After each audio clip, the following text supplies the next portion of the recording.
আসসালামু আলাইকুম রহমতুল্লাহি বারাকাতুহু। আজকে আমরা উপস্থিত হয়েছি আমাদের কৃষি গবেষণায়, যশোর কৃষি গবেষণায় গিমা কলমির প্রজনন বীজ উৎপাদন প্লটের সামনে।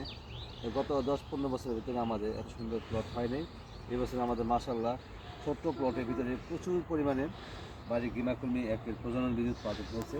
আপনারা জানেন যে আমরা সবসময় বিডা সিড করি এবং এই বিডা সিডগুলো আমরা উৎপাদন হলে পরে আমরা এই বীজগুলো গাজীপুর হেড অফিস কৃষি গবেষণায় পাঠিয়ে দেওয়া হয় এবং এই বীজগুলো পরে পরবর্তী সময় বিএডিসির মাধ্যমে সারা বাংলাদেশে ছড়াই যায়।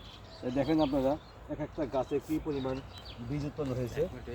আমরা এই যে দেখতেছেন বীজ, এই যে আমাদের গিমা কলমির বীজের চেহারা আর কি। আর কিছুদিন পরে এই বীজগুলো শুকিয়ে গেলে পরে আমরা সংগ্রহ করব আশা আছে।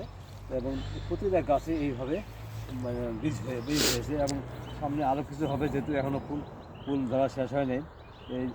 এই বছরই আমাদের প্রচুর পরিমাণে ইনশাআল্লাহ মাশাআল্লাহ ফলন চলে আসছে।